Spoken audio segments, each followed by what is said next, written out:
7 years ago, I started my first Amazon FBA side hustle with absolutely zero experience. In a matter of months, I managed to quit my full-time job. And fast forward to today, I've generated a stupid amount of money through private labeling. If you want some proof, here's actually a dashboard of one of my new Amazon products. It's a new brand I launched recently. And you can see here that I've generated over 10,000 in sales in the first 40 days.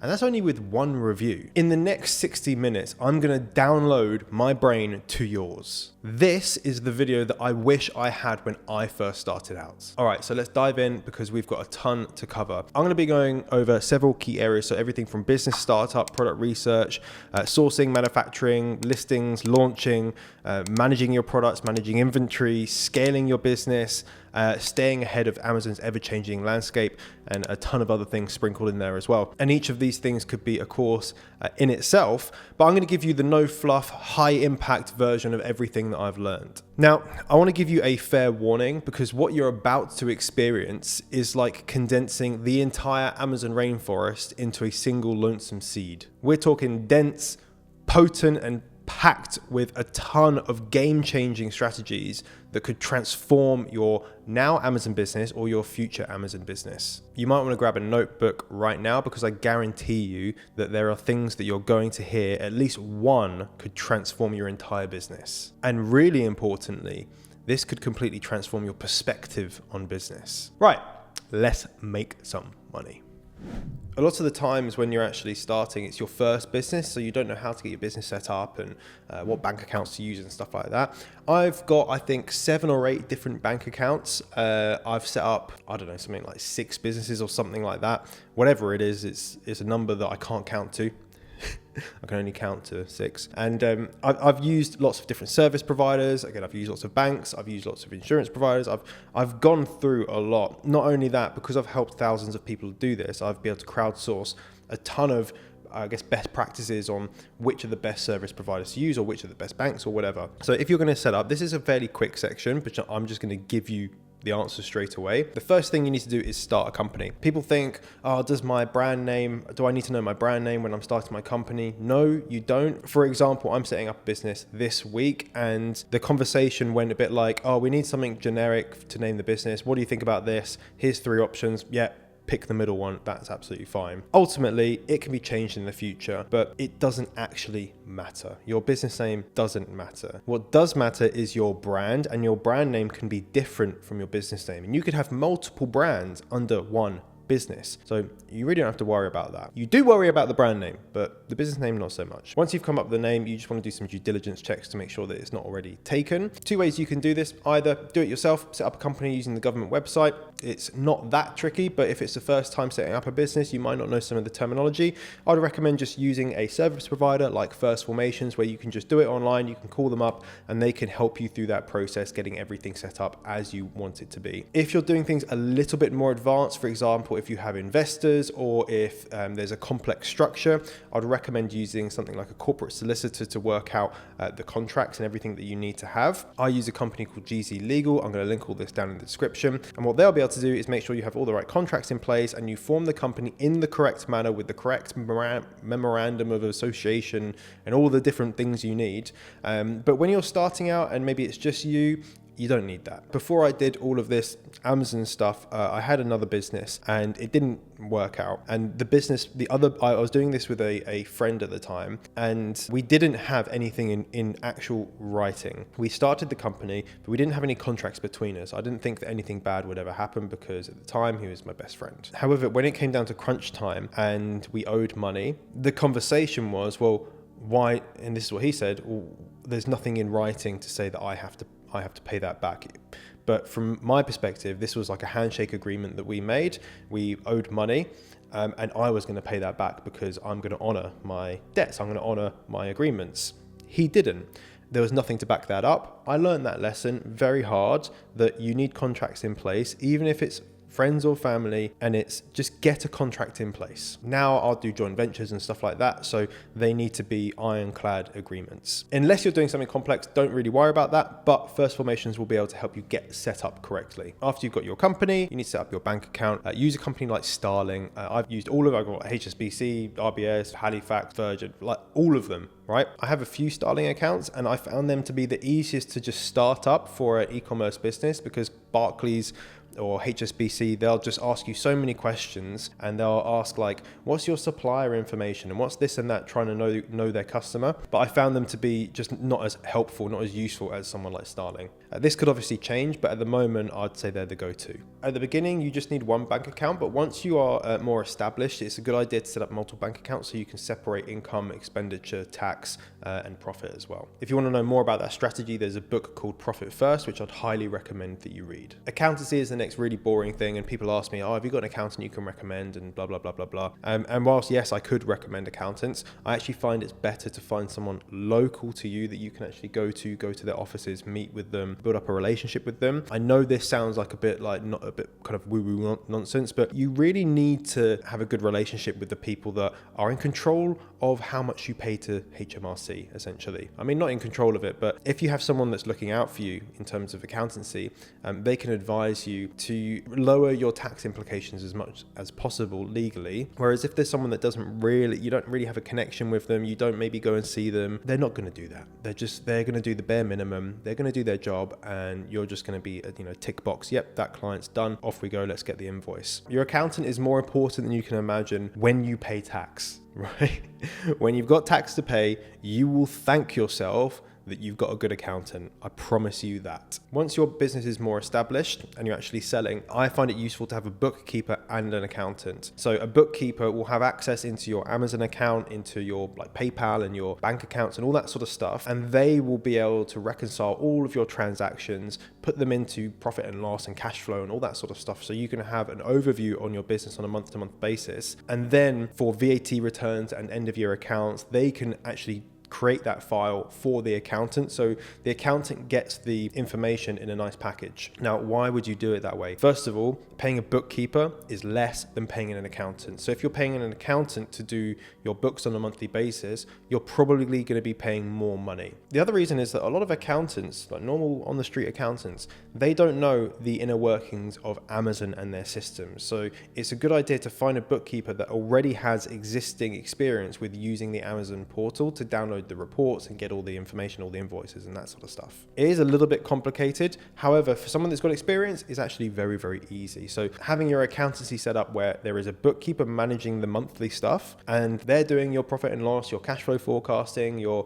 balance sheet and all that sort of stuff. And then you send things to the accountant once you're happy with them, and the accountant checks that work to make sure that it's correct. You might end up saving some money doing it that way, even though you're hiring two different people. But the other benefit that you get from this is a second backstop. You have one person that's doing this on a daily basis, and you can have conversations with them in a different way that you can have to an accountant, because an accountant have a different duty to the government than a bookkeeper does. And then the accountant there is the backstop to make sure that there's no issues, because a bookkeeper could make some mistakes, whereas an accountant, it's a lot less likely for them to make mistakes. Enough of that boring stuff. I know a lot of you don't want to hear about it, but I promise you it is actually important. I've made a ton of mistakes. I've overpaid in tax. I've had tax bills. I've mispaid tax. I've done so many things wrong because I didn't have this structure in the early days. So just once you can afford it, just get it in place. And then finally, get a business email. So once you know your company name,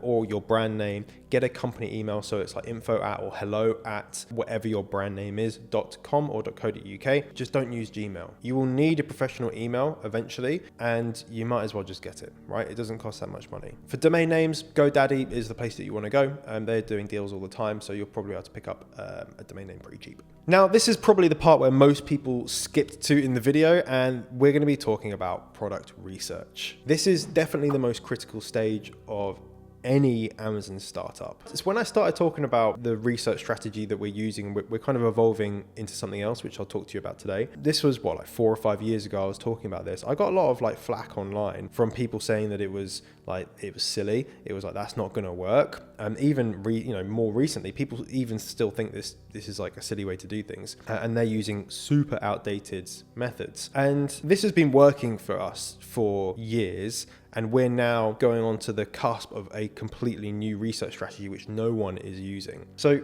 the first thing I want to tell you, if you ever hear someone say find a product with high sales and low competition, you just switch off at that point. Just look the other way, because that is not going to help you. I promise you. I was saying this 4 or 5 years ago, and people were like, no, it's a high sales, low competition.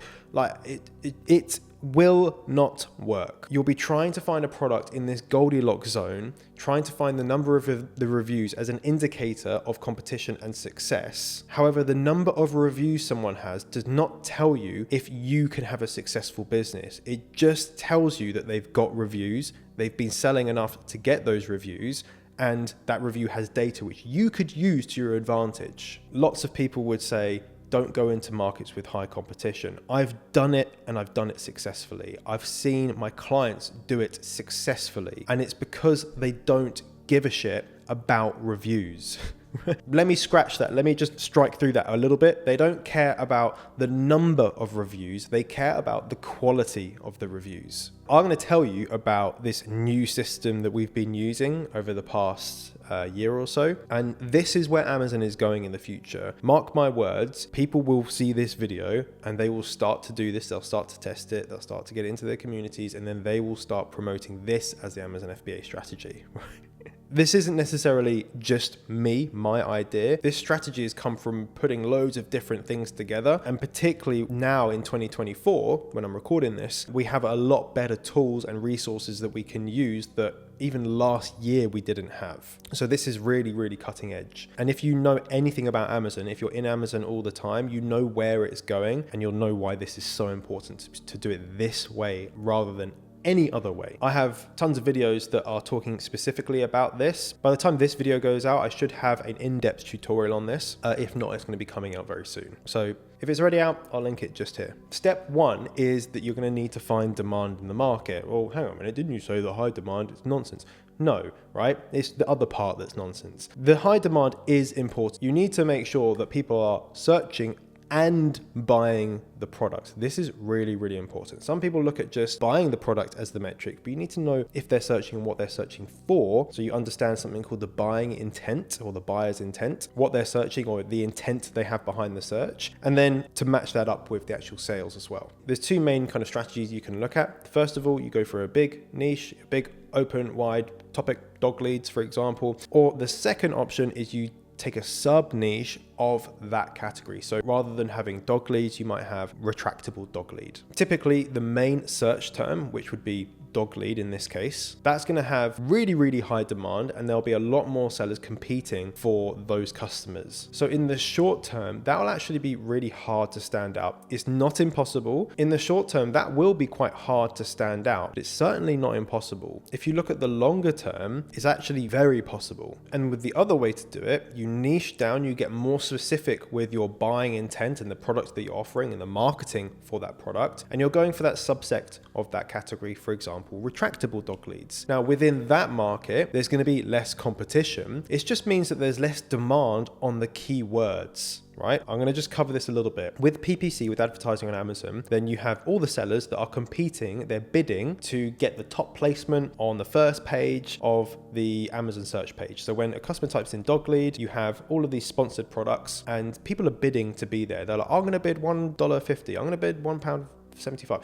whatever. And whoever gets the highest bid, they go typically at the top. If there's more sellers competing for the more generic keywords, it tends to be that the price goes up because there's more demand for those ad placements. With the keywords that have less search volume, so there's less people searching for them, so retractable dog lead, there'll be less people searching than dog lead, then you normally have less sellers competing for those keywords. Or the bids don't go as high because those sales aren't as valuable to the sellers. What we're doing here is we're skipping ahead like to PPC, but this is really important at product research. Amazon is going towards hyper-targeted AI search. So What I suspect will be happening over the next few years is that when you personally search on Amazon, you're going to get a unique search results for you personally. So if you have someone else, one of your friends, search the same thing, they will get different results because of their buying habits, their demographics, everything that's relevant to them. This is how AI is going to completely transform Amazon search. This isn't some big guess. The writing is on the walls with this. Amazon released a research paper on their Cosmo AI. And if you read between the lines of some of this, you can see where Amazon is going to be going in the future. So what that means is you want to have a hyper-targeted listing. You want to know exactly the customer you're going for, the buying intent of that customer, the search terms that they're using when they're typing in Amazon, and you want to present them with a product which is hyper relevant to them. Some people would call this niching down, but essentially being relevant. For example, with the dog lead analogy, if I was selling a black retractable dog lead for border collies, right, that's super niche, then my product photography, I would be using border collie dogs as my dog models rather than golden retrievers. For many different products, you have these sub niches or higher relevancy search terms. For example, a microfiber cloth. Type in microfiber cloth, you're going to get a ton of stuff. If it's microfiber cloth for luxury cars, it might be the same cloth, but it's targeted towards a different customer that's actually willing to pay more for that. Microfiber cloth for phones, for screens, for work surfaces, for dust, for whatever. There's lots of different subsects of this big search term, and you'll probably have greater success if you go for the smaller subsect and then eventually build out your product line over time. And rather than scale into different product niches, you actually scale deeper into the one you're already in. The benefit of that being you already have the supplier relationships, you already know the product, you know the customers, you know the PPC, you have the listing, you've got everything already, you know the compliance. All you have to do is replicate that or version it, whereby you have one product which is the microfiber cloth for luxury car valeting, and you've got another one which is for kitchen work surface, one which is for stainless steel. But really it's just a very similar product, if not the same product, with different branding or different packaging. If you want to look up that strategy, I've got videos on this, but it's just called versioning. This is something that big companies do all the time. If you go to the pharmacy, you'll see paracetamol, you'll see like painkillers for back pain, for headaches, for joint pain, but inside it's all the same thing. The chemical makeup is the same, it's just the packaging is different and it's targeting a different demographic. That is going to be a theme that runs throughout this process, particularly with creating the marketing images and all that sort of stuff and the branding. But let me move on to the three key areas which are really important when you're actually doing your product research. The people that I've helped over the years with Amazon have gone on to make a lot of money, more money than I could ever make, because the people that I've helped sell on Amazon over the years, they've made a lot of money. You know, we're talking tens, if not hundreds of millions. In fact, I spoke with someone recently and they'd been following me since like day one, and they've done hundreds of millions. They're not my direct client, but they saw my videos and they've gone on to do hundreds of millions. And what I found is the people that do very well, they do these three things and they do it well. These three things aren't terribly hard. They're not rocket science. You just have to do them. The problem is that if you're buying a course, if you're looking at YouTube videos, if you're learning from some guru, right, they don't use this strategy. And you can see it frustrates me because I think this is so obvious and so clear. I guess I've been doing this a long time. I forget sometimes that people don't have access to all of my stuff behind the scenes. They don't have access to the Seller Pro Academy. It's behind a paywall and they won't even know this stuff. There's three main areas that you need to find an opportunity within. So once you've found the demand for a product and it meets your criteria in terms of the amount of investment that you've got, typically a normal person would go on to look at the reviews as the indicator of success. And maybe they would look at like the products that people buy with it to try and find a bundle that's unique. It's utter shit. It doesn't really work, right? The thing that makes an actual difference is finding an opportunity within three areas. One is your marketing. The second is your branding. And the third, the last one, is your product, or more specifically, your product offer. The first one is about standing out with your marketing. I'm going to talk about this in a lot more depth later when we talk about marketing. But when you're doing your product research, one of the most important things is how can I stand out? So it's a question to ask yourself. How can I stand out? How can I get attention from the customer?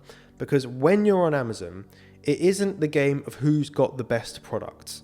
I know you want to think that that's what you need to do. You make the best product and then people are going to come to you. You have the best branding and people are going to come to you. You have the cheapest price and people are going to come to you. The thing that actually makes a difference right now and will continue to make a difference is attention. If you get more attention than your competitors, you will make more money. This is my area of expertise, and this is what I'm very, very, very good at. Within the last year or so, we now have softwares that help this process that I've been doing manually for years. And again, I'm going to talk about this later when we actually do it. First of all, there is no excuse as to why you can't do this. But now, if you follow the process which I'm going to talk about today, you have an absolutely massive unfair advantage. That product that I said that I launched recently, this was a product that had no reviews when we first started. We put one review in the first week, just like an unverified review. Before we launched that product, I conducted research on the marketing. I then created the hero image based upon that research. I validated and tested it before ever launching the product, so that I knew once we launched the product, I would be able to get attention on that listing and make it successful. It was profitable from day one. A lot of people think that that's not possible. You can't profit straight away because PPC costs are so high. But I promise you, if you sort out your marketing, if you have validated a way to stand out before selling your product, before even buying your stock, you are skipping ahead of most of the sellers out there, which will never do that at all. Some people think, well, I don't want to spend money on doing testing in my product research stage because I might spend some money doing that, and what if it goes to waste? If you spend a few $100s on polling software, on survey software to get information and data about what you've created, what you think you can create, if you don't do that and you do it wrong, which you probably will, because the first version is never going to be good enough, once you get your product live on Amazon, you're going to start running PPC. If you're not converting very well, you're going to spend more money on advertising to make a sale than someone that had done the testing. You'll very quickly make back that money that you initially spent on your testing period with the reduced amount of PPC that you'd have to spend to get the relative amount of sales. With that also, if you have a higher click-through rate and higher conversion rate, because you've done your testing and you've validated everything that you've done and it works, you're then able to make more money because you can spend more money than your competitors. And this has a flywheel approach. The better it is at the start, the better it's going to be going forward. And if you don't consider this at your research stage, then it's hard to backtrack and change it later on. Not impossible, but it's harder. So I'm going to talk about how we actually do this later on. But absolutely, the first thing is finding an opportunity within the marketing, particularly the hero image, the first image on Amazon. If you can't stand out, it's going to be very, very hard for you to be successful. You'll have to compromise on things like price, and you'll have to have incredible reviews, both of which take time. The problem with having a low price is that you're probably making less profit margin, and at the beginning your PPC costs are higher, so you will probably have less money, if not profitable. And with reviews, you're starting out, so you haven't got any reviews. You could use Vine, so you can get 30 reviews. They might not all be 5-star because Vine reviewers can be assholes at times. So you're not going to have incredible reviews. You're not going to have 100, 200, 300 reviews at the start. So you have to be able to rely on your hero image and your offer and your branding rather than the number of reviews that you've got or even your price. The next thing is the branding. And when I first started on Amazon, donkeys years ago now, private labeling was a little bit different. It was you find a product that already sells, high sales, low competition, and you just put any old label on it, and then you sell it as your own little brand, right? And there wasn't a lot of information out there about creating an actual good brand. But the problem was, that did work back then, right? Amazon is a different time. It was the Wild West. And even before that, even more wild. It did work, right? It just doesn't work now. You have to put a lot of intention into your branding so that if someone is coming to buy a microfiber cloth from you and it's specifically for cars or luxury cars, and your brand doesn't look like that, then the customer will go, I'm not sure if this is the right one for me. Maybe I'll buy another one that's maybe a little bit more expensive than this one, but their branding, it looks like they know what they're talking about. If there's a medical product, then you need to make sure that you look and you feel like a medical brand that's trusted. And this doesn't mean just get a picture of a doctor from Google and then put it into your image so it looks like, hey, I'm a doctor, like I endorse this. That doesn't help. That looks fake and customers see through it straight away. They need to feel like they trust this. People buy from companies that they know, like, and trust. Now, they don't know you at this point, but you can gain favor. So you can get people to like you by your actual listing and coming across in a really authentic way. And trust, well, that can be built as well very quickly. It's not just about the number of reviews you've got. Just like that example I showed you earlier, one review, not the cheapest product, still selling well and converting a lot because the listing and the images and the branding were built to build trust. One of the key goals was, how do we use the branding to build trust? Absolutely, this comes down to your brand name. If you look at selling, I don't know, a phone charger, and all the brands out there are like XQ1Z brand or some word that you can't even pronounce, there is not as much trust to that than if you have some really cool word, right? A cool brand name that looks amazing and it can be said, it can be spoke, it can be referred to. Everything looks like it should look if you are a high-end electronics brand. The trust that a customer will have for that subconscious trust will be higher than something that looks unbranded or something that can't be said or spoke or wrote down easily. Your branding and your marketing go hand in hand. It is really important that these are, yes, they're separate things, but they are looked at as one and the same thing. For example, if the branding of everyone else on Amazon is everything's all white and clinical and like nicey nice, but there's the ability to brand something slightly different to be a bit more fun or maybe a little bit more corporate or whatever. But if there's the ability to stand out with your branding with maybe a more colorful option or whatever it may be, it depends on the product niche, then that will go hand in hand with the marketing to make sure that if you have this branding, will you be able to stand out with your marketing to make sure that that objective is met as well. So these two things go hand in hand, and a lot of the times you have to test, if I have this idea with my brand, will it be able to allow me to stand out with my marketing? Maybe not. Okay, well, what will allow me to stand out? Okay, cool. How can we bring that over to our branding and implement those changes? Cool. So number 2, you're finding an opportunity within the branding. Number 3 is you're finding an opportunity within the product. Now, this is where most people skip to. They don't think about marketing at this point or branding really at this point. They do this later on in the development stage. This is where most people go wrong, right? They only do steps 3 rather than steps 1 and 2, which are far more important. That is significantly more important than the product. You can have an average product marketed and branded well, and you will beat all of your competition. You can have an incredible product marketed badly, and you will not be able to sell it. You'll be dropping the price. So when you're looking at the product, that's when you can use data like the reviews. You can use Helium 10's Review Insights tool. You can use AI analysis. I'm going to link some of this stuff down below. I've got ChatGPT guides and a whole bunch of stuff. And also, if you go into my free school community, we've got over $1 billion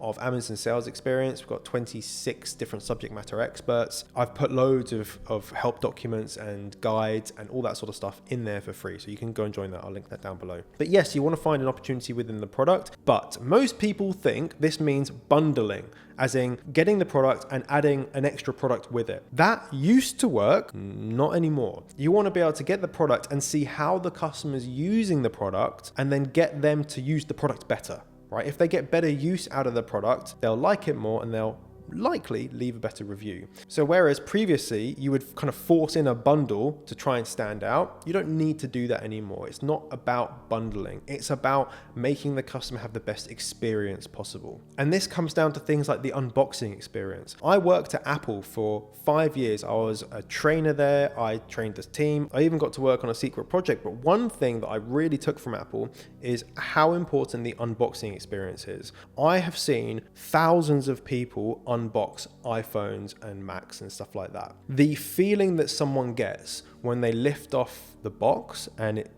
just gently slides out, the phone is presented, they have that little cellophane wrap which they pull off. It's really satisfying. It is built to be that way. It is meant to be that way, and it is tested to be that way. And you might think to yourself, well, I'm not Apple, I can't do that. Yes, you can. This is a limiting belief that a lot of people have at the beginning. You can create something that's special. You can be authentic. You can have character within your product. This comes down to the inserts that you have. It comes down to what's on the packaging. It's the phrasing that you're using.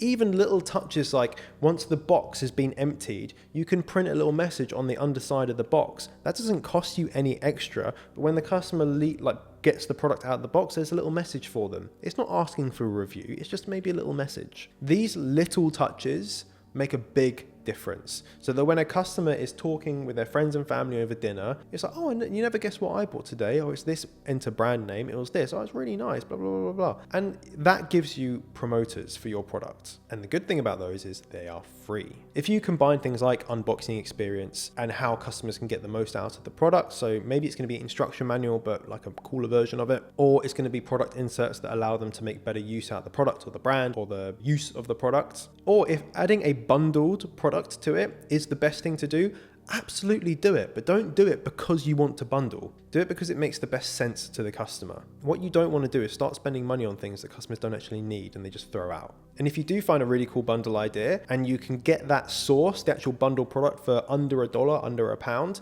and it will fit inside a Jiffy bag, then use this strategy. Instead of bundling it, save that product, have an insert in your product saying, hey, like a scratch card, scratch to see if you've won. If you get a scratch card in something, you're gonna scratch it. Under the scratch card is a QR code. That QR code takes you to a website. Congratulations, you've won a free microfiber cleaning cloth for your phone, right? Enter your address and we'll send it out to you. You get that notification and then you get one of your little products that you've bought. You put it in a Jiffy bag, you put a stamp on it. So all of this will be £2-3 maximum or dollars. And then you send it to the customer and then you've got their email address. Later on, you can ask them for a review. And that is a better way to use a cheap little product that can fit inside a Jiffy bag rather than bundling it with your actual product. Use it as a surprise and delight. So it's something that is like, oh, yeah, amazing. Yeah, great. I'd love that. This is a way where you could get the email addresses of people for a relatively cheap amount. First of all, you're actually using psychology to get reviews and to have customers have a better experience, because you know that if you get something like a scratch card, that's more enjoyable and more entertaining to use than just a business card that says, hey, you've won a free product. Go to this link here. The cost of doing that, not that much extra. The benefit that you'll get, ginormous.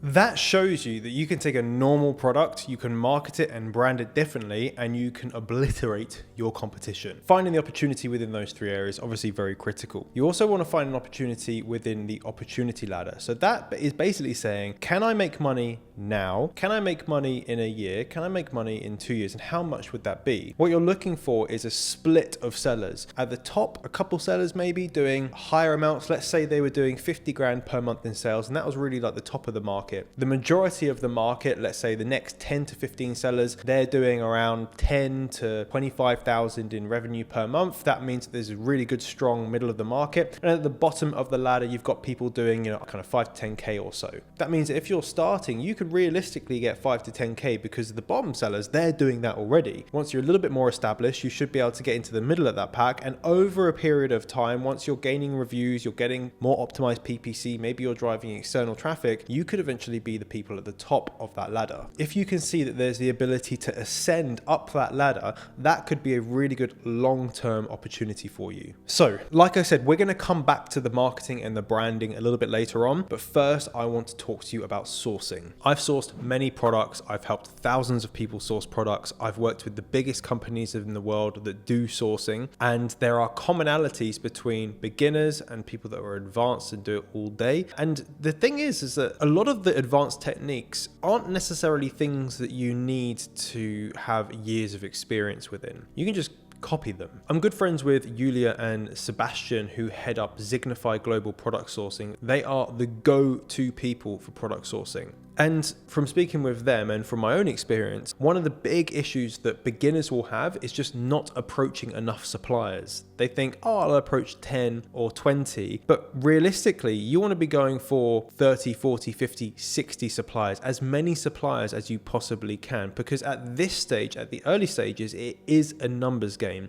Just because you search on Alibaba and you pick the top 10, 15, 20 suppliers doesn't mean that they're going to be the best suppliers for you. You have have to delve a little bit deeper. So initially, when you set your sights on doing product sourcing, reach out to 50 suppliers. You don't have to go just to Alibaba. For example, if you're doing anything edible or it's going on the skin, maybe you're going to want to source that locally or nearshore. If you're doing anything that's going on someone's skin or it's edible, then you probably want to do that actually in the country that you're selling, or certainly as close to shore as possible. The next big tip is that you need to know your specifications. If you have a product and you don't know what you want, how do you expect a supplier to magically know what you want? If you don't know the specifications at this point, then reach out to a few suppliers to get the specifications of the things that you actually need, but you're not actually going to negotiate with them. You're just using them as a tool to get information. You could then go to your suppliers with a proper spec sheet, understanding exactly what you want, so that you can start finding those samples of things that meet your criteria. If you go to a supplier and you don't know what you want, immediately they're going to know that you're a beginner. They're going to know that they can put the price up for you. If you go there knowing exactly what you want and why you want it, they will see you as more of a serious buyer and someone that has experience. So the best way to think about this is do a bit of practice first, get the information you need, and then do it for real later on. Compliance really messes people up, and compliance is just making sure that you have the right certifications, the product meets the right standards for the localities in which you're selling. And often, like with the last point, people use the suppliers to get that information and then try and negotiate with those suppliers. You're going to come off as a beginner if you do that. You need to know what compliance documents you need, what test certificates you need before you start sourcing your product. You can hire people to do this. You can research other competitors. You can buy other competitors and look at their instruction manuals, and you can just start to learn about that product niche. Some of the directives that the products need to meet may not be accessible on the instruction manual of your competitors. So you need to start going to the suppliers in this practice mode, start gathering information, or you hire a company to source this information for you, and then you add that onto your spec sheet. This product with these requirements must meet these specifications, have these certificates. The next big one is samples. And the problem is that when you're a beginner, you have this pressure to get your first product out, and you feel like every day, every week that goes by, you're just like wasting time to get this product. So when you order a sample, you get it delivered, you test it, there's a little bit of a problem. Maybe the supplier didn't include something in the package, and you accept it because you're on a deadline. The big issue here is that you're compromising potentially the quality of your business. If you're getting red flags from suppliers, I've learned many times the hard way just not to put up with it. If you get a sample and it's broken, if you get a sample and something wasn't included that you requested, do not work with that supplier. You might think to yourself, oh, but it's only this one little accessory, I can understand. Don't work with them. It's just not worth it. You might be thinking they're the only one that does the one that I don't work with them, right? Don't start thinking to yourself, how can I just don't work with them? And if you get samples and you're not happy with them, you still need to find other suppliers and get samples from them and test them as well. So this can put you back a few weeks, but I promise you, that is worth doing. Next is negotiate on EXW prices. X works is what it's called. Make sure you know your shipping terms. You don't want to be negotiating with the supplier on the price that includes some shipping and handling, because that isn't part of the product cost, and that is negotiable, and that you can shop around for. Anytime you're talking about products, if they say, oh, the FOB price is whatever the price is, then ignore that. Ask for the EXW price. That is the cost of the goods just at the factory manufactured. You then want to negotiate all parts of your product offer. Just because they said it's 25 cents per box, right? It doesn't mean that that's the cost to them, right? You might be able to find that way cheaper elsewhere and have those boxes sent to your supplier to package. Or you could say to them, hey, we found the same boxes, same quality for this amount. Are you able to do it for this? Negotiate on it. If you can save 5 cents here, 10 cents there per unit, those things add up. Minimum order quantities. A lot of the times a minimum order quantity might be 1,000 units, but it's not because they can't make less than 1,000 units. Often it's because they need to order 1,000 boxes. It sounds a bit backwards, but the way to get around this is saying, hey, cool, we'll order 1,000 boxes, you'll use 500 now, and then we'll save 500 for the next order. That's very, very common, but often with a beginner, they'll think, oh, I can only order 1,000 units because the minimum order quantity for the boxes is 1,000. Those things are easy to get around. And on the note of minimum order quantities, if a supplier really wants to work with you, the minimum order quantity doesn't matter. I recently did an order with a manufacturer and their minimum order quantity is like 5,000, but I ordered 100 units. If a beginner went in there, they basically would say no. But because I know how to leverage my experience, I know how to leverage the vision of the brand, I was able to get a minimum order quantity to test that market. This all comes down to them wanting to work with you. This is a sales process. It's not you're trying to buy their product and you're trying to,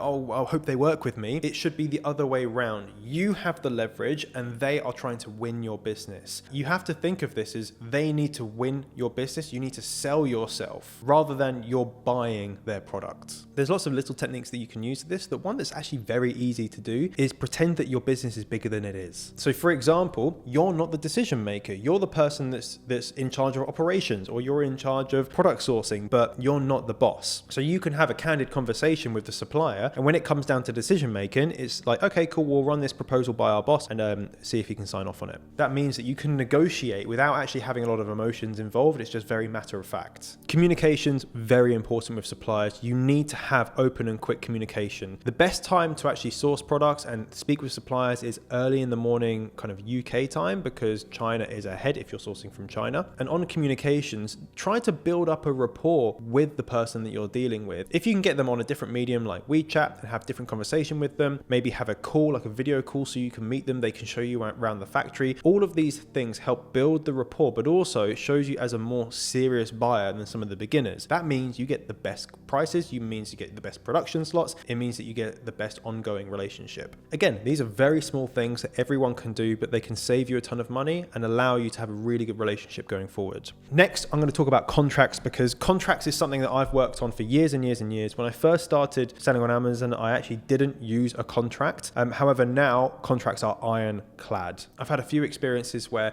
suppliers have misled me, and because something very specific wasn't in the contract, I didn't really have a leg to stand on. Every single time I've had an issue, or I've heard any of my clients had an issue or anything like that, I've always added in clauses to the contracts to make sure that they are as ironclad as possible. One of the big things that I would recommend from day one is that if you've agreed something in Alibaba chat or WeChat or wherever, there's a screenshot of that, it's documented, it's added in as an appendix to the contracts. That may seem like overkill, but when you're saying like, as per appendix 3.4, the supplier has agreed to blah, blah, blah, blah, blah, blah, blah, right? So there is proof within that contract. Now, with a normal contract, you wouldn't need that proof. This is because you want the trade assurance proof that if it goes to trade assurance and you're trying to fight this, you can say, yes, they said this, here's the proof, and here's them signing to say that they agree with this. If you're asking for this product in this color with this accessories, don't just say it, show it as well. Because sometimes, look, there are communication issues, there's language barriers. It's a lot harder to miscommunicate something when there's just a picture of exactly what you want in front of you in the contract. So if you're saying it's come with this black cable, then show a black cable. If you're saying that this product is coming with a black 1 meter cable, then you show in the contract an appendix with a black 1 meter cable, and it's all referenced. This again may sound like overkill, but it's only because I've been burned in the past. Is I would have initials on every single page and any particular clauses which are really, really important. So yes, they would sign the actual document, but I've had it in the past where people haven't read the contract, and yes, you can enforce it, but it's a massive, massive pain in the ass to do that, and it can cost you a ton of time. So every single page should be initialed, and if there's any particular clauses that are really, really important, then you have them initialed as well. Payment terms. At the very beginning, you're most likely going to do 30% deposit and 70% on completion, but you don't want to be paying that every single order. Suppliers understand about cash flow, particularly on Amazon, and you will be able to work with them to have better payment terms. Of course, you have to build some trust first, but on your third order, maybe you can go and say, hey, can we do a 15%, so 15% deposit, then 15% after 14 days, and then 70% upon completion. The next order, you say, hey, look, we need to order, but we're waiting for our disbursement from Amazon. Can we put a 5% deposit down now to start manufacturing? And then we'll do 15%, and then we'll do whatever percent, okay? And eventually, over time, you can get it to a point where you are not putting any money down to order your stock, and your final bill is due 30 or even 60 days after the product's landing in your country. That trust does definitely take time to build, but it's going to be very important for when you start scaling your business, that that you need to be on top of your cash flow, and having good relationships and good payment terms with your suppliers is going to be critical to that. And just on that note, if you are in the UK, just make sure you look into the VAT deferment scheme so that you can defer your VAT from, instead of paying it when you import the goods, you can pay it later on, which obviously helps your cash flow. The last thing I'm going to talk about with sourcing is something called nearshoring. I mentioned it earlier, but this is just the idea that once you're selling and you're doing well, you want to see if you can get that same product manufactured closer to where you're selling the actual product. And it actually doesn't really matter if it's the same cost. The point is you're saving time and you're improving your cash flow. For example, if you're having your product made in China at the moment and you think, well, I can get it manufactured in Germany, the quality is going to be the same. The price is actually more expensive in Germany, but because shipping is cheaper and it's quicker, it's actually a better option for me to have this manufactured in Germany. If you can look at that straight away before you've even sold any product, and you can have products made even in the country that you're selling, the two big benefits that you're going to get from that is, first of all, you can visit the factory, and that's really good to build your relationships. And second of all, the delivery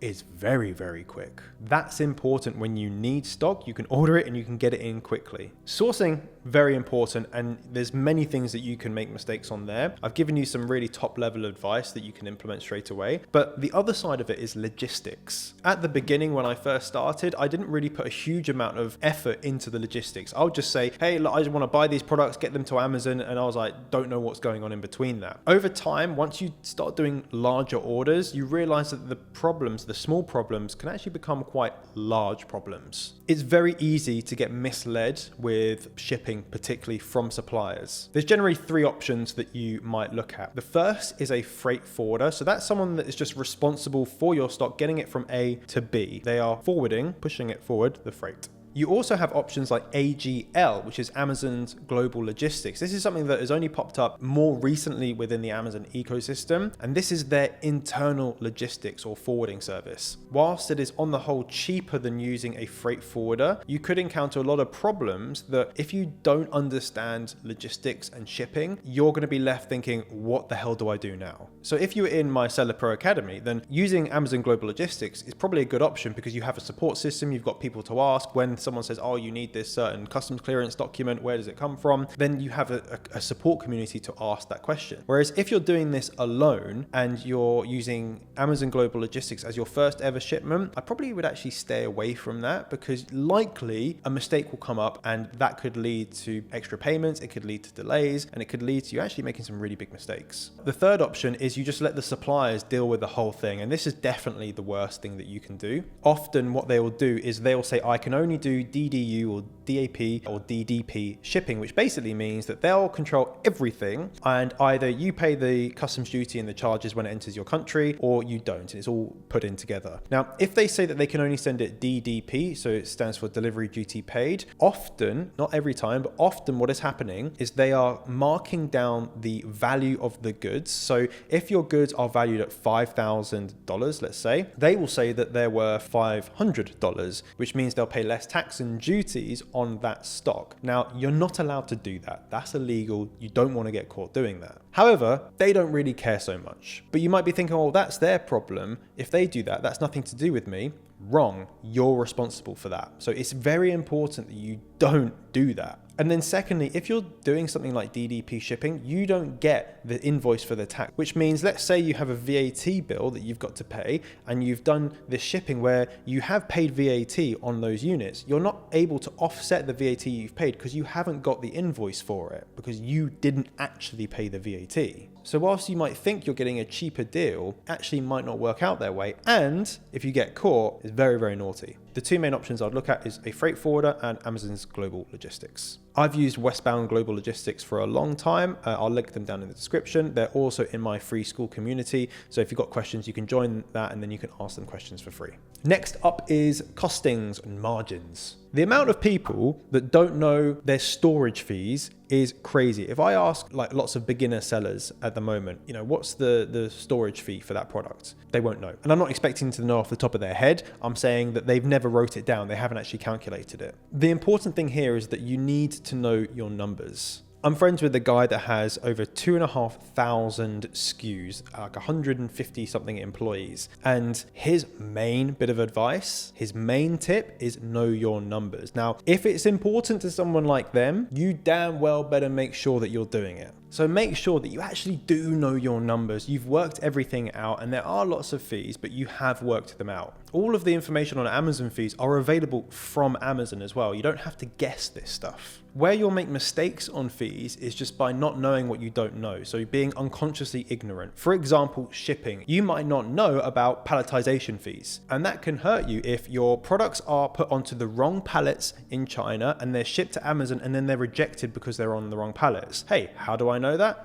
I've done it. And whilst those things aren't going to collapse your business, it does make an impact. But knowing your numbers comes down to more things than just knowing how much your storage is going to be or how much your FBA fee is going to be. It's knowing things like the value of the money that you're spending. Great example of this is getting a trademark. Trademark's going to cost you a few £100s or dollars or so. A trademark in the UK is going to cost you £200 or £300. But by spending that money, you then have access to something called brand registry on Amazon. And that gives you a ton of selling benefits. One of them can give you up to £40,000 in discounts off your selling fees because you're brand registered. So you spend a few hundred here, but then you're able to save a ton extra in the future. You get things like Vine credits, PPC vouchers, and a whole bunch of other stuff by just having a trademark. So in that sense, yes, I'm spending money on a trademark and I don't really need a trademark. And then I'm gaining all of this from it. So the opportunity cost of not having the trademark is ginormous, which means you get the damn trademark. I mentioned earlier we're going to talk about branding, and that's what we're going to do right now. There is no longer any excuse for not having a brand. In the past few years, I've launched multiple brands, and every year it's getting easier and easier and easier to concept, create, design, and launch them. With all the AI tools that you can use now, you don't need to be creative. These are the big things that you really need to understand. The first is just understanding the market. You have to understand who your target demographic is and how they speak, what they're looking for, what their pain points are, and importantly, what questions are they asking. Only once you know the customer, you can create a brand that is made for that customer. So you combine the research that you've done about the product, about the search terms, about who's buying it, why they're buying it, what they like, what they don't like, and then you're creating the brand to align to all of those needs and wants. The big question comes up is, shall I start a generic brand or like a hyper-targeted brand on one product? Actually, both is best. I've got two great examples of this. One is Apple and the iPhone. Apple is the brand, and the word Apple is just a generic word, whereas iPhone is the brand of the product. So it's a brand within a brand. It's brand inception. Another big company is called Anchor, and they have Soundcore, which is their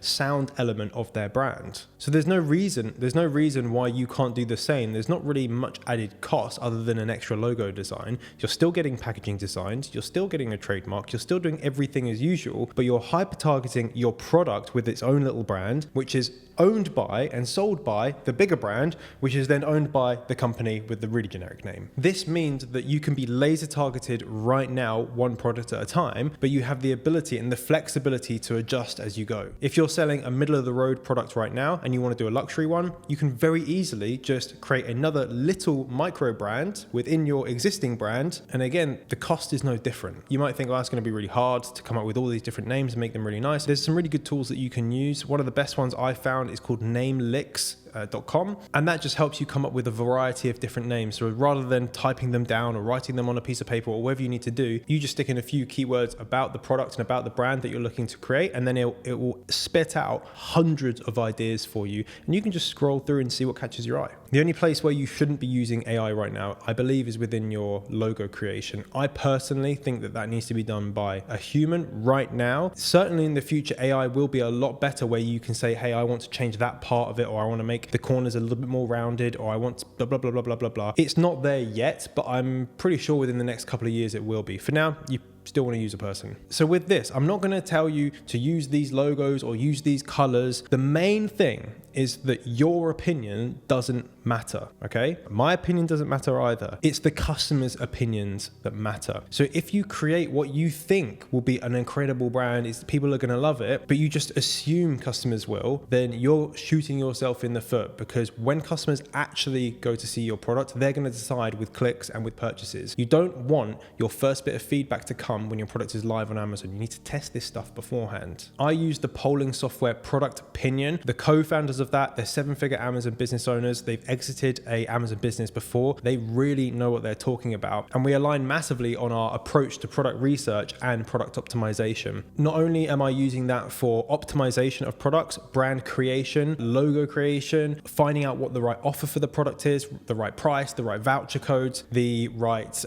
hero image, the right carousel of images. Everything can be tested with Product Opinion because they emulate the Amazon search environment, and then they send people that they've paid to that website where they can ask questions, they can even record people's screens, and you can see what people are doing basically live on Amazon. This is the piece of software I wish I had years ago, and if you're not using it, you're going to be left behind. With your brand, you want to leave that lasting impression, and that doesn't just come down to the colors that you're using. It comes down to your voice. It comes down to the little quirks about your brand. But the problem is that you can have the best brand in the world, and if it's not marketed correctly, no one's ever going to find it. So that's why now we're going to talk about marketing. You might know the 80-20 rule, which is 20% of the input is responsible for 80% of the output. So in theory, if you find out what that 20% is, you should put the majority of your effort into that 20% because that's what provides you with the majority of the output. Now, on Amazon, that 80-20 is your images. Realistically, it's not the biggest part of your listing. You've got an image and you can scroll through, but you've got your title, bullet points, price, you've got your reviews, you've got the product being good, all that sort of stuff. So the images are quite a small percentage of that, but they are responsible for the majority of your success. I've seen companies completely turn around from doing 5,000-6,000 a month to 200,000 plus per month just by changing a few images. You really can't underestimate how valuable they are, to the point where if I'm launching a new brand or if I'm helping someone do it, the majority of the focus is going on your images, and the majority of that focus is going on just one image. This is a piece of gold because I call this the 4% principle, which basically means if 80% of your results are due to your images, what's the 80-20 rule of your images? And that comes down to one image, your hero image. That means your hero image is responsible for 80% of the success of your images, and those are in turn responsible for 80% of the success of your entire business. So that 4% is responsible for 64% of your results. That's why I will put a ton of work into that one image. Taking this back to the product research stage, if you can't find an opportunity within the hero image to stand out,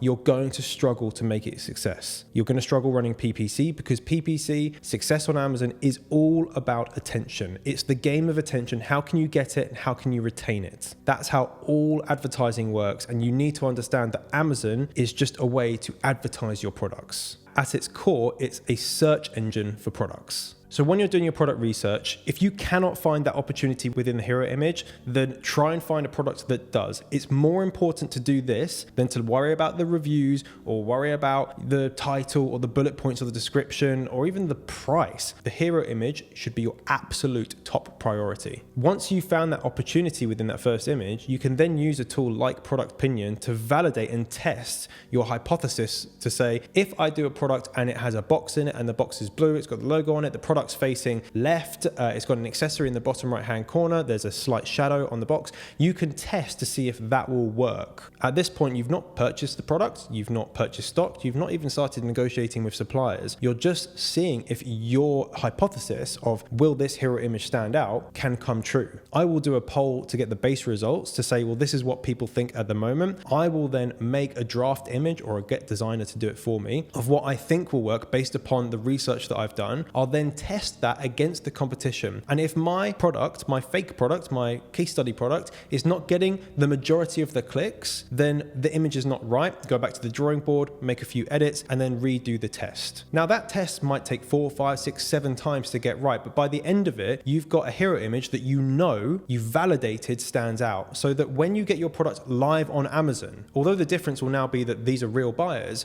you've validated that you can get attention, and that is the most important commodity on Amazon. With that, you have to understand that you don't have a clue, right? I have no idea. So use this filter when you're looking at your hero image or any of your images. If someone says, oh, do you like it? I don't know, right? In my opinion, actually doesn't matter because I'm just one person. You need data.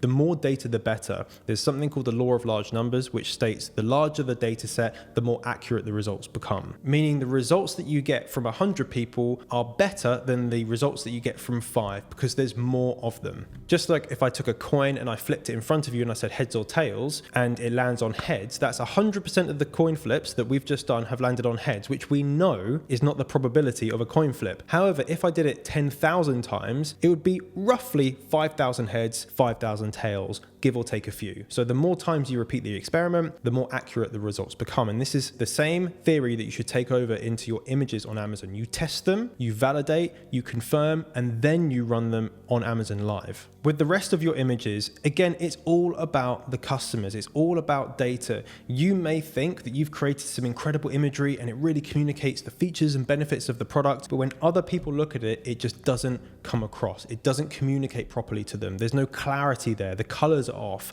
For example, I'm colorblind, so I really struggle to see anything that's red over black, for example, or if it's green and brown. Really struggle with that. Lots of people are colorblind, so you shouldn't be putting red lettering on black backgrounds. It just shouldn't happen because it's not going to stand out for a large population of the community. Whilst that's not a big issue, if you ask 5 of your friends if you think your images are good and none of them are colorblind, they'll go, yeah, it's really good, then you're not going to get that data. But if you ask 100 people, statistically, there's probably going to be some people in there that have that issue and can give that feedback. And obviously take that issue out and insert, example issue, you're going to come up with lots of different bits of feedback you can then use to adapt your imagery. As a whole, optimize your imagery and your marketing for mobile rather than for desktop. Most people shop on mobile, so text sizes, they need to be big enough to read at arm's length for people that are not got 20/20 vision. The absolute key with imagery that I found over the years is that is where your focus needs to be. The one thing that you should take from this whole entire video, the entire 7, nearly 8 years that I've been doing this, the big thing, the big takeaway is put the majority of your focus on your images, your marketing, how your brand, how your product is displayed to the customers, how it makes them feel, how it makes them look at your competitors and go, ooh, I don't want that. I want these guys. They're the ones that I trust. Absolutely all of that can be created by you. Just because you're starting a business doesn't mean you can't do it to a high level and come into the market already having trust from customers. And then hopefully I've got this across. Test, test, test, test. Always be testing. Let's look at reviews. Reviews are really important, and Amazon just a couple of days ago, they put out an article about how they're using AI to find fake reviews. And the main thing that I want to get across to you here is just play it by the book. Don't think about some crazy review hack which is going to get under Amazon's radar and you're going to get away with it. Just don't do it. It's just not worth it. There's plenty of ways to get good, valuable reviews from real customers. You just have to think about it and implement it. I'm going to give you 3 ideas. One of them I've already given you today, which is the free product strategy,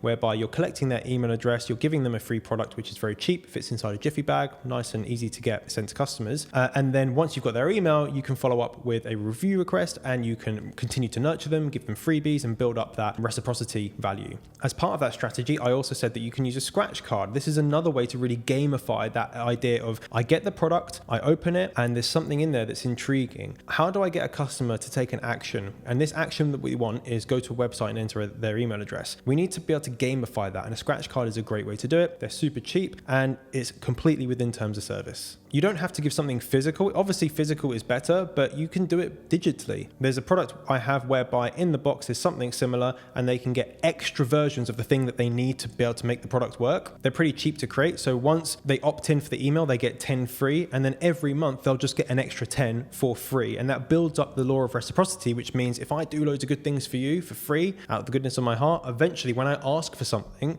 I'm more likely to get that reciprocation. So in this case, it's, tell us about your experience. experience. The next one you wouldn't have heard of, and this is the first time that I'm kind of publicly saying this, but it's using a combination of those strategies. And then instead of just asking for feedback, you're asking for feedback, but you're saying for every review that we get month by month, we are giving X amount to charity, or we're planting a tree, or whatever it is, or we're going to the dog shelter and we're petting dogs for half an hour, or bringing them a toy each. This is a way of kind of pulling on someone's heartstrings, but you're not incentivizing a review. You're saying, we would love to hear your feedback, and what we do to help give back to the community is that we tally up the number of new reviews we've got every month, and for every 5 we do this, right? And if you sell a dog product, it could be going to a local animal shelter and, you know, petting the dogs or walking 5 dogs for every 5 reviews that you get. And in that email that you're sending to people, because you've got their email address now, you can have a picture of you actually doing that. If it's you're giving to charity, you can have proof of actually giving to charity. To remain ethical with this, of course, you have to actually do it, and it has to be something that's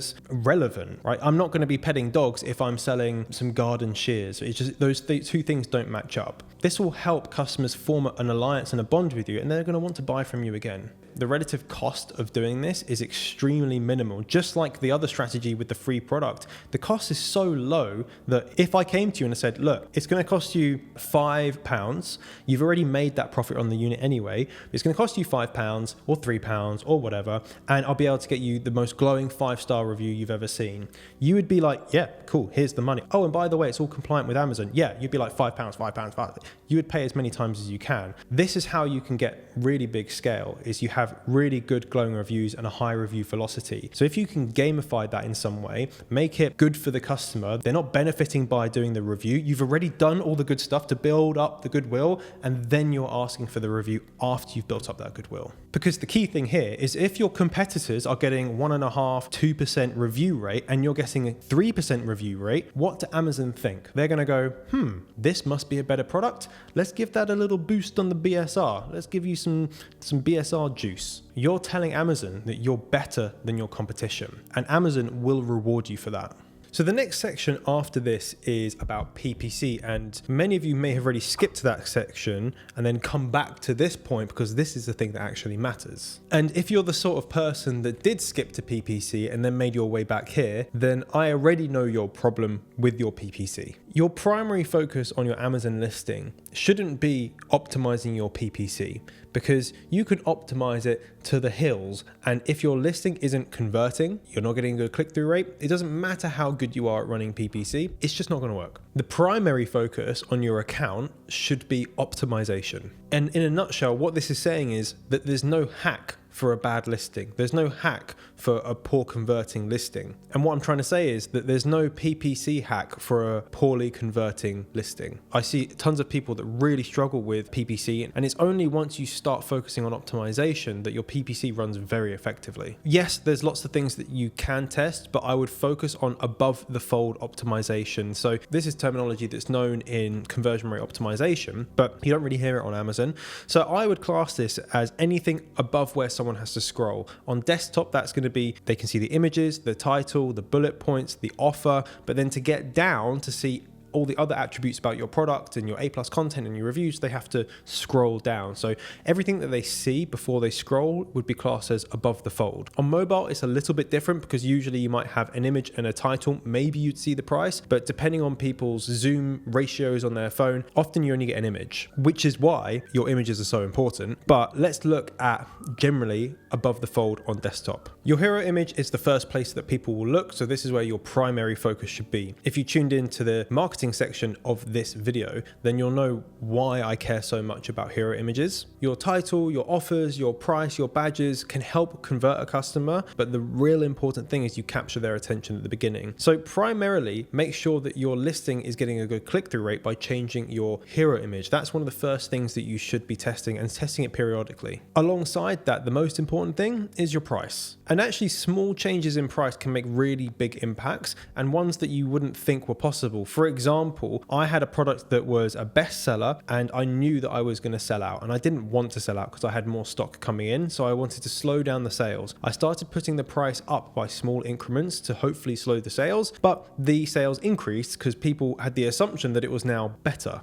And now there's loads of different pricing strategies that you could use. For example, using coupons to have a higher price, but then a big coupon discount. For example, I sell a product around the $125 mark, and we put a $20 coupon on it. Tried it at $135 with a $30 coupon, tried it at $105 by itself, tried it at $100 by itself, tried it at $115 by itself, and the sweet spot for the optimization seems to be $125 with the $20 coupon. Don't know why, that's just what works. And I know about 70% of the customers that buy the product use the coupon, so there's 30% that actually don't even use the coupon, so it's just free money. I'd have never figured that out unless I was actively working on optimization and working on price optimization and coupon optimization and offer optimization, etc. Here's a really top tip. If you're ever running a lightning deal or there's a day like a Black Friday or anything like that, then you want to have a high sales volume on the 7-day or the trailing 7 days leading up to when your offer goes live. That's going to give you the best boost to get on the deals menu. And obviously, if you get on the deals menu and you get exposure there, your units will go very quickly. So to keep it very simple at the starting stages, this is something that you can do. Week 1, you test a new hero image, and then week 3, you test a price and a coupon point. So there's a buffer between these two schedules so you can see which actually does make the change. Once you get a little bit more advanced, you'll have a different optimization schedule. But at the very beginning, these are the two things that you need to test and find the sweet spot. Reviews, you'll think having 5 stars is the best thing possible, but to be honest, anything over 4.3 stars is really good to go. Once you dip below 4.3 stars, there's a noticeable drop in conversion rate, so really try hard to stay above 4.3. Badge hacking, always have a badge. If that's lowest price in 30 days, 20% off, $10 coupon, small business badge, Amazon Choice, bestseller, any badge that you can get, try and have a badge on your listing. A lot of beginners don't focus on this stuff because they think, oh, I don't want to drop my price again, but you don't have to drop your price. It's all about anchoring your price high up and then periodically dropping it to get that badge. But this is something that seasoned sellers will do on repeat again and again and again and again because they know that it works. Title. You'd be really surprised at how much customers do look at titles. You think that just because they're keyword jamming in there that no one actually reads it. That's not actually true. What we're finding from running tests is that one word in a title, the order of those words, how relevant they are to the search term, will dictate your click-through rate and sometimes your conversion rate. Yes, it's important that your title is SEO friendly for Amazon, but it's more important that it's friendly for customers. On the note of SEO, then make sure you're tracking your keywords. You can use Helium 10's keyword tracker. Really easy. You stick in your keywords and every single day it will find out where you're ranking for those keywords. So if you make a change to your title, your PPC, your listing images, or your bullet points, you can see I made this change and then the subsequent 5 days after we went from X rank to Y rank on that keyword. Okay, we'll keep that change. If it dropped off and you started to go down, maybe that change had a negative impact and you can revert back and then test again. The important thing is you need to know your numbers, you need to have the data. You can't just make decisions on I think that worked better. You need to know if it worked better. Also add offers onto your listing. So buy 2, get 5% off, buy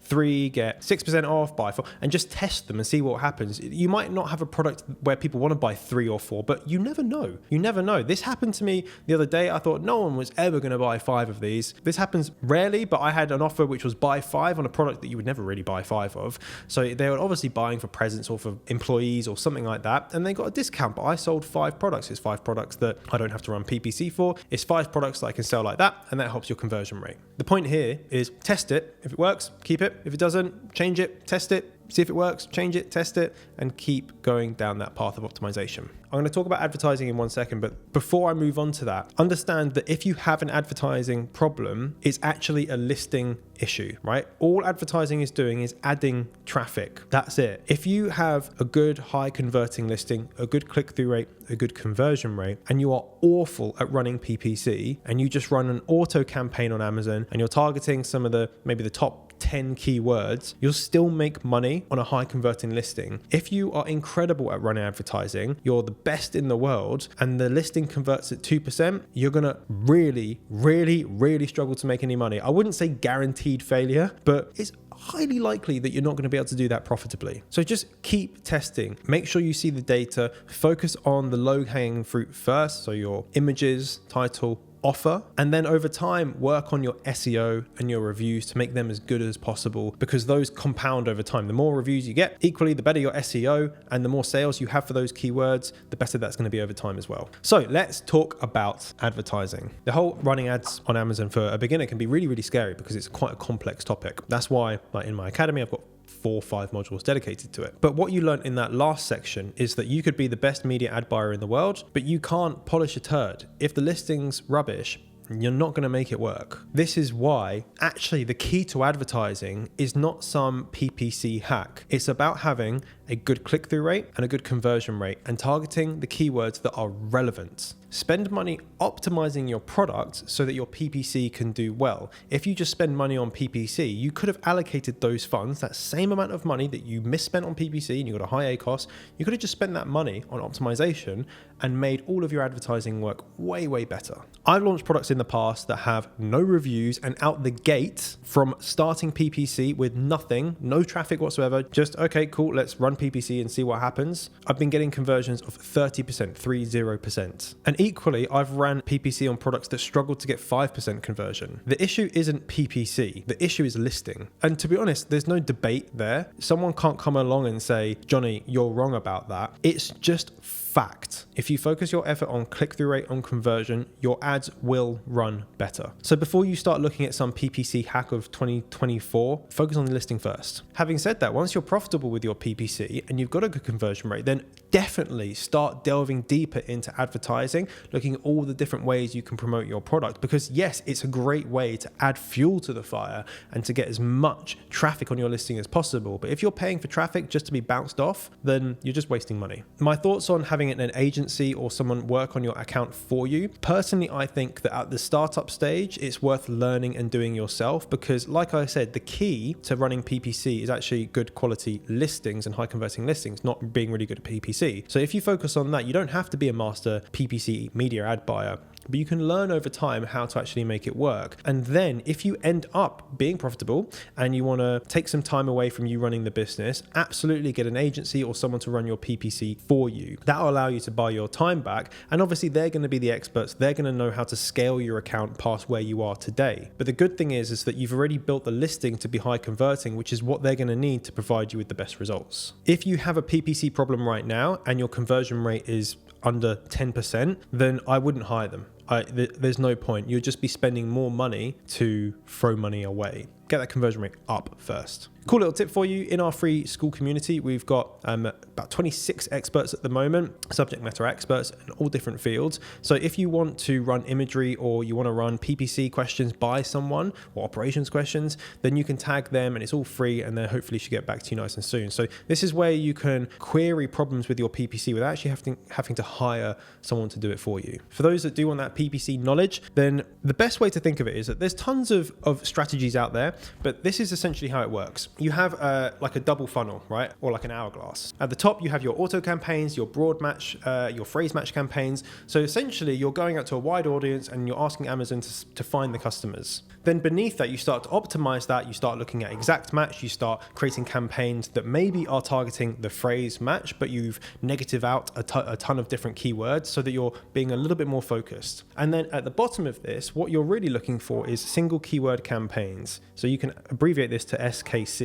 And this is where you have one keyword in a campaign with one match type. You know the bids, you know the placements, you know absolutely everything, so that you can just essentially put the budget to as high as possible. It will never spend its budget. It will always be profitable. And that's where you want to get to, right at the bottom of this pinnacle right here. But at the bottom of this, that's not where it stops. You then take it out the other way and you expand upon that. So once you know what keywords work, well, what about video ads? Let's try and target those same keywords, but with a video instead. Cool, that video ad's working really well. How about I change the call out at the start of that video? So let's say it's got a keyword that's like a piece of text that's actually in that video ad. Let's say it's going to be retractable dog lead.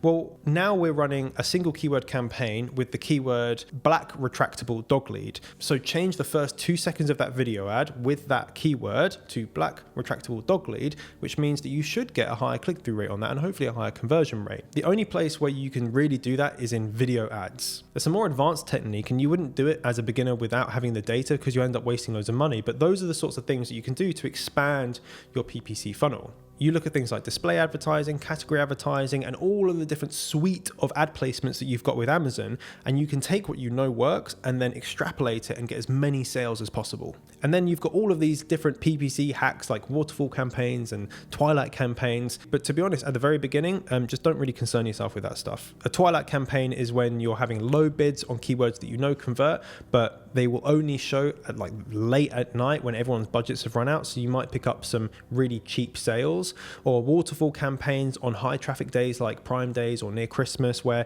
you can literally have different campaigns with the same keywords with different budgets and different bids. And as the day goes on, the more expensive one gets used up at the beginning of the day, and then it moves on to the next expensive one. So you can taper your sales essentially to try and optimize for cost. Those sorts of things are a little bit more advanced. You need to understand how click-through rate, impressions, keywords, bids, all of that placement stuff. You need to know how that works before you start messing around with that stuff. But again, don't even bother until you have a click-through rate and conversion rate that's going to work. Next up, I'm going to be talking about dealing with Amazon. So Amazon, as many will know, and I don't want them to see this and get pissed off, but their support is really not very good. If you want something solved with Amazon, something's gone wrong with your account or some stock's gone missing or anything, you want to change a word in a title sometimes, it can be a laborious, horrible, long-winded process just to make a simple change for something that you know is their fault. That's why 5 years ago, I hired an ex-Amazon employee that had that behind the scenes access and knew how things worked, knew how the departments worked,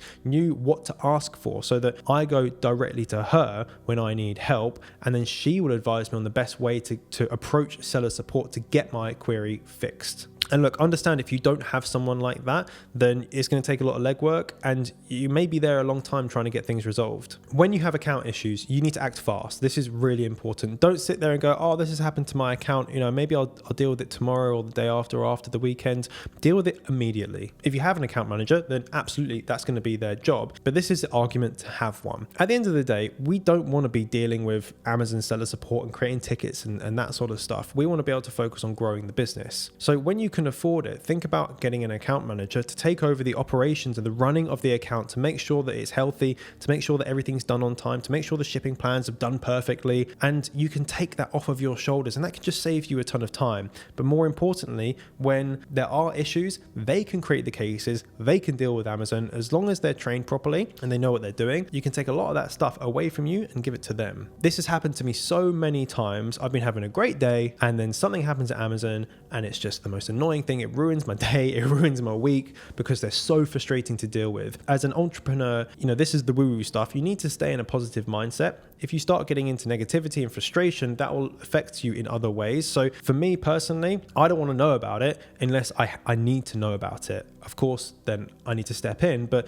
if it's something usual, normal, if it's a return or if it's whatever, I don't even want to know that it happened. And that's why account managers can be so good. If you go into our free school community, the person that I hire and the person that is an account manager that works for me, that works for many of my clients, she's in there and you can access her for free. And then lastly, staying compliant. Super boring subject, I know, but if you're required to have a certificate or something like that, just make sure you've got it. Don't think, oh, I hope they don't ask me for it. You don't want to be in the position where they ask for your CE certification certificates and everything, your declaration of conformity, and you don't have it. And then you have to then go to your supplier and go, oh God, do we have this? Oh no, we don't have it. I need to pay for the testing. That can really put you in a bad position. So you need to know what compliance you need to take care of, what regulatory compliance, and then also make sure you've got it ready to go if you ever need it. This sounds so silly, but make sure your files are named correctly. If you're sending them a declaration of conformity, name it declaration of conformity for the ASIN, right? Put the actual ASIN in there so that it's idiot proof. And I think generally speaking with seller support, that's a good thing to think, is make everything idiot proof. Don't say see attached, right? Because that's not idiot proof. Attached is the file name, blah, blah, blah, blah, blah, which shows example, whatever. Okay. Use bullet points rather than long strings of sentences. All of these things make it easier for them to deal with you. If you want to join our school community, which is also known as the real seller support, It's free to do so. The link is down in the description. It's better than any support you will ever receive from Amazon ever. The next thing we're going to be looking at is scaling issues. So typically multiple 6 to 7 and multiple 7 figures, you will typically have these issues. And if you're not aware of them, then they're going to hurt when they eventually happen, because it does happen to basically everyone. First one is going to be cash flow. If you're growing well, you have like good click-through rates, good conversion rates, you're running PPC, the problem that you're going to have is not having enough money. You might have even launched too many products. And what this means is that every time that you make money, you have to just order more stock, and it's more stock. So you're always ordering more and more and more and more because your business is growing, which is obviously incredible, but it means that you have very little cash on hand to actually use to scale it further. And even to the point that you could run out of money because you're waiting for your disbursement from Amazon, and you never want to be in that position. This is why you need some sort of finance broker that can educate you on the financial products that are available to you. For example, you probably didn't know that you can get VAT loans whereby a company will pay your VAT bill and then you pay them back over the next 3 months with a little bit of interest. You might be thinking, well, why should I do that? Well, if you haven't got your money from Amazon yet, but you've got this VAT bill that you need to pay, but you know how much money is going to be coming in, what if I was to use that money, let's say it's 10 grand, let's say I use that 10 grand to buy more products, which I can then sell to make more money, and just use the loan to pay for the VAT. I know I'm going to be getting my money from Amazon over the next, every 14 days, so I know I can afford it. What's the opportunity cost of paying that VAT bill with your own money? That's why you need to speak to an expert within that finance industry. I keep harping on about this school community, but in there we've got a finance person. We even have finance training. So if you don't want to ask any questions, just go and look at the training, which talks about all the different financial products that most people have access to. And once you know that you have these products available, then you're able to skirt around some of these scaling issues.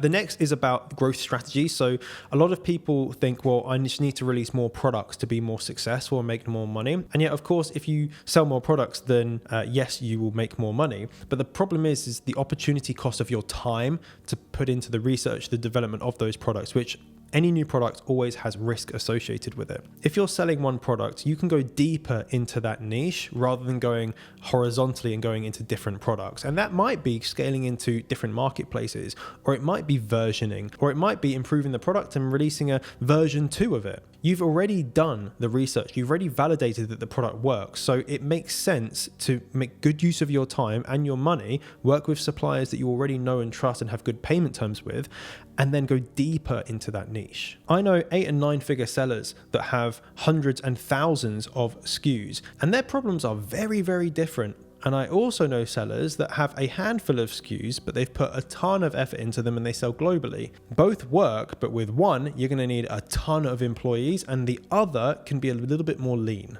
and ultimately a bit less of a headache. For years, I've talked about the one product strategy, and this is it. The idea isn't just do one product and that's it forever. It's do one product right. And then once you've learned about that product, go deeper into it and do the next one right, rather than doing one here, one here, one here, one here, one here, one here, one here. Because it's so hard to, first of all, do that and get it right every single time, because you're going to make a bunch of mistakes just because you've skipped steps. But also managing multiple products, loads and loads of products, is really tricky. It's something that takes a lot of logistical work. It takes a lot of admin. And if you can get the same result from less admin, it makes sense to do that, right? The third thing that really makes a difference is organics. Amazon love it when you send traffic to them. If it's paid or organic, they absolutely love it. And organic marketing is actually getting easier and easier and easier with the tools that we have available to us, like TikTok and Shopify. Then again, there's really no excuse why you can't do this. What you might not know is that if you set up a TikTok shop, you can integrate it with Amazon fulfillment. Within like an hour, you can get this set up. This means that a customer buys your product on TikTok, it will automatically fulfill from Amazon, and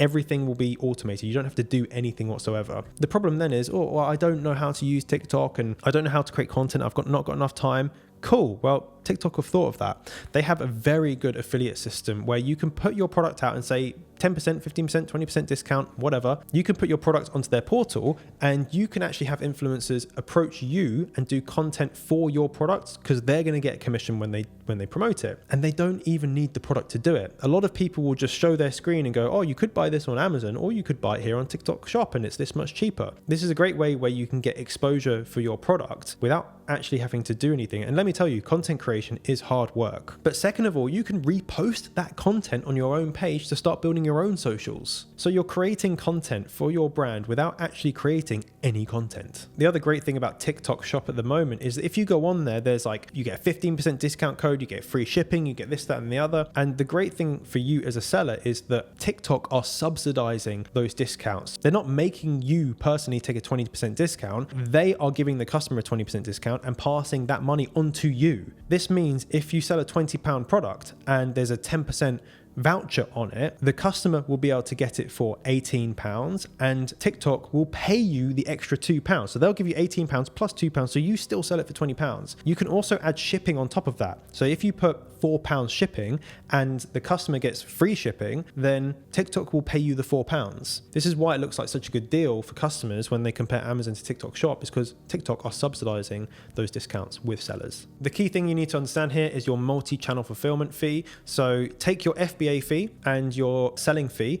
Now, usually these equate to 15% for your selling fee, and your FBA fee is obviously dependent on the size and weight of your product. Now, because you're not actually selling on Amazon, they remove the selling fee, right? But they do something quite sneaky. They then give you something called a multi-channel fulfillment fee. So FBA fee goes away and you get a multi-channel fulfillment fee.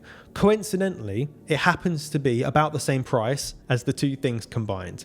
It's a little bit more expensive to do so, but you can choose expedited shipping or standard shipping. Now, the good thing is TikTok, people aren't expecting to get their orders the next day, so you can save a little bit of money on your fulfillment cost there. And again, charge the customer the fulfillment on TikTok because they're going to get it for free through TikTok anyway, and you still get the money. These deals aren't going to last forever. So if you're starting selling on Amazon, then you can start doing this immediately. And if you're selling at the moment and you want to scale, this should be a high priority for you. There's a strategy that I've kept to myself and my clients, but I'm going to tell you guys now. You can create your own influencer account on TikTok and you can start to promote other people's products and see what sort of content works. If you find that a certain style of content is working really well and you're starting to get commissions from these products, you can then launch that product on Amazon, use that content structure again, and then you have validated if you're able to sell organically through TikTok before actually investing in any product whatsoever. It's a sneaky way of doing it. It does mean that you have to either create content or know how to kind of put videos together, but it's a very, very cool strategy.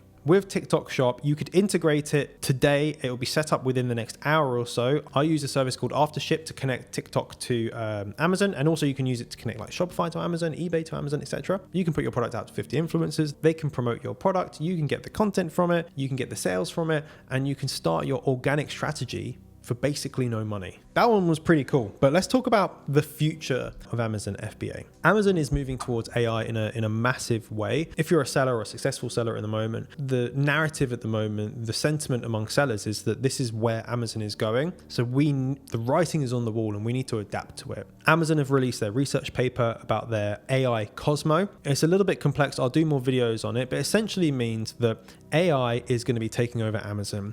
When you search on Amazon, you might be getting a completely unique search result for you personally or your demographic. And over time, obviously that will start quite small, but over the next few years, it makes sense that Amazon would do that because it will give buyers a better buying experience. So as a seller, we need to know that this is coming and be able to adapt as things change. And fortunately, they put out resources that you can actually see how your listing responds to things like Cosmo AI and the Comprehend AI.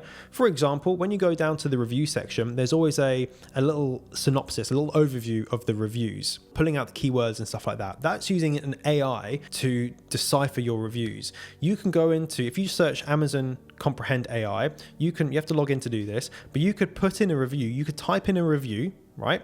And you can press like go and it will put that through its AI and tell you what the sentiment of that review is. And that's important because once you understand what keywords it's pulling out and how it's kind of looking at this data, you can start to use certain words and terminologies in your email sequence or your packaging to try and get customers to say certain words in your reviews. You might think that that's nonsense, it's not possible, but this does work. To the fact that the biggest companies in the world do this. When I was working at Apple, I worked on a project, and whilst I can't say exactly what it was, one of the lessons I learned there is you have to be very intentional with the words that you're using on any marketing materials because those are the words that customers use when they're promoting your products. A small change in your terminology or your phrasing can make actually a big impact on how it's received and how it's communicated to friends and family. That sort of stuff is really high level, and certainly if you're a beginner, you might not really want to concern yourself with it right now. Focus on the marketing and all that sort of stuff first. This sort of stuff is a little bit more high level than your kind of beginner Amazon FBA stuff, but it's something you would certainly want to think about as you start making sales and you start moving through the next few years.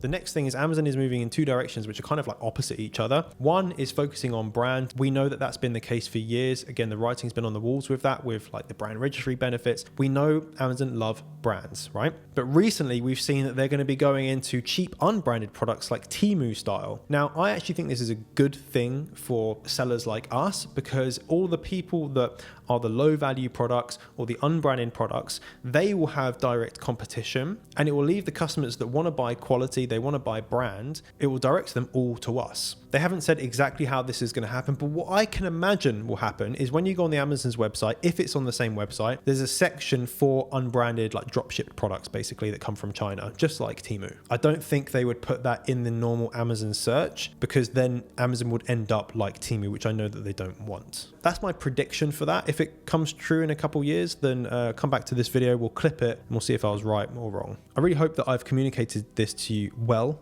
throughout this video, is that the success on Amazon is down to testing. It's down to a theory, a hypothesis, a test, and the analyzing of the results, and just repeating that process again and again and again. It's quite scientific. If you take that approach to selling on Amazon or any business, you'll likely have a lot of success. If you want help with this, there's tons of things I can do for you for free. First of all, subscribe to the channel. There's tons of content on here that will help you. Second of all, join the free school community. We have over $1 billion worth of Amazon sales experience. We have over 20 subject matter experts. You can create a post and you can ask questions. There's free training in there. There's SOPs. There's a bunch of stuff that is free to access, and you get to network with these absolute killers in the space. If you want my personal support through the Seller Pro Academy and literally me, then there's going to be a book a call link down below. That'll load up my schedule and you can book in a time to speak with me, and we can see if actually working together will be the right fit or not. In this video, I've talked a lot about product research and testing and all that sort of stuff, but I actually want to show you how that's possible. So I've got a video that I've put out recently,